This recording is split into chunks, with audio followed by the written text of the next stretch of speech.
Welcome to the Mindful Return podcast.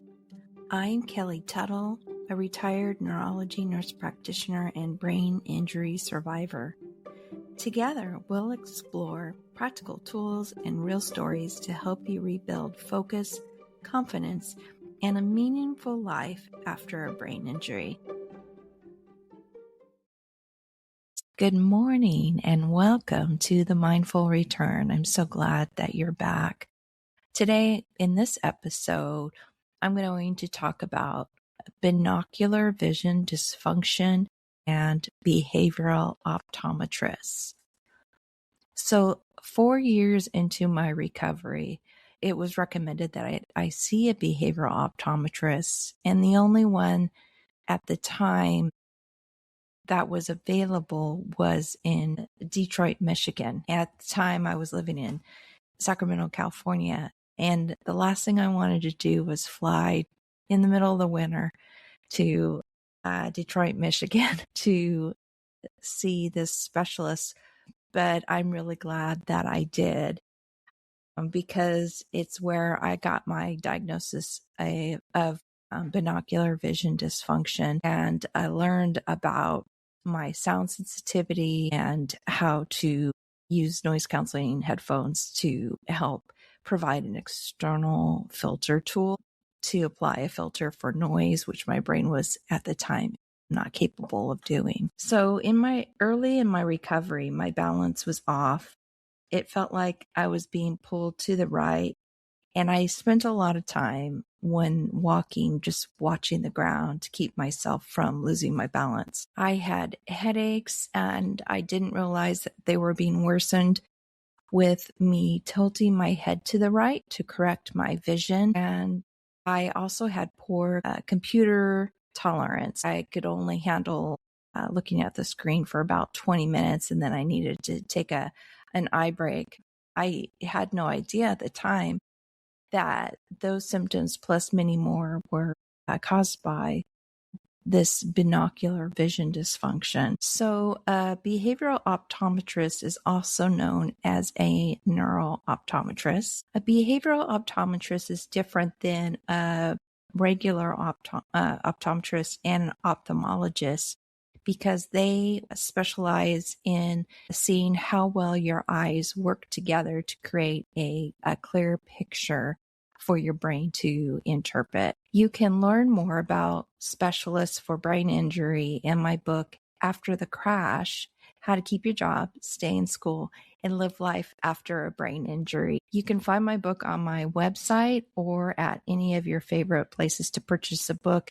And my book is also available on Audible. So binocular vision dysfunction is often missed after a brain injury. The vision specialists of Michigan estimate that half of the people with ongoing symptoms after a brain injury may be affected by binocular vision dysfunction. Some of the symptoms of binocular vision dysfunction are headaches, migraines, dizziness, nausea, tilting of the head towards one shoulder, anxiety, light sensitivity, blurred vision, double vision, neck pain, difficulty with balance and coordination, difficulty with reading. Often you'll find yourself closing one eye to read, and poor concentration. If you see a behavioral optometrist and are going to be screened for binocular vision dysfunction, expect the appointment to last for 2 to 4 hours. And it's an extensive exam. How the behavioral optometrist treats the binocular vision dysfunction is they provide you glasses that help correct the misalignment in your vision. You do not need a referral to see a behavioral optometrist. You can simply call their office and make an appointment. Before you make an appointment, check with your health insurance to see if they'll cover the service. The behavioral optometrist will often have you come back 3 to 6 months later after wearing your new prescription because they want to make sure the prescription is still working for you, because after you're initially treated, the muscles in the eyes may relax and your prescription may need to be adjusted. So after seeing a behavioral optometrist, I was provided with eye correcting lenses, and they made a huge difference into my recovery. I walked better. My balance was better.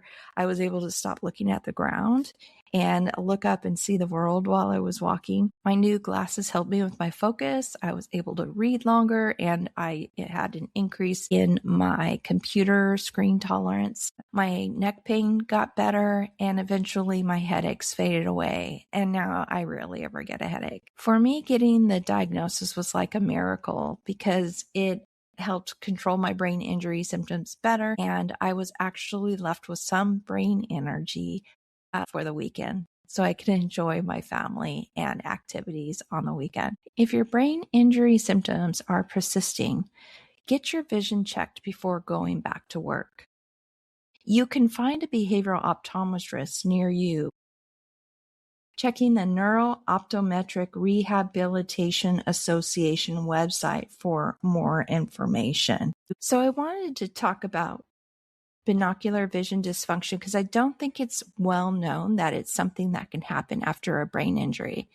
And it can, if untreated, it can make getting better hard. When my binocular vision dysfunction, like I said, was treated, it just made a huge difference.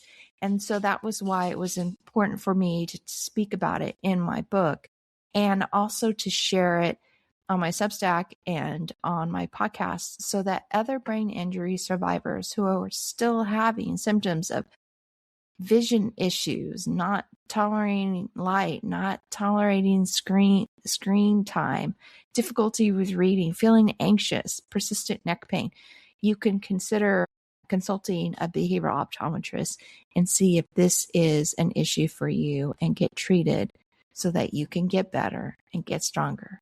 Thank you for joining me today. Take care. You've been listening to the Mindful Return podcast with me, Kelly Tuttle. Subscribe wherever you listen and head to kellytuttle.org for brain injury recovery tools, free resources, and inspiration to help you return to work with confidence and hope.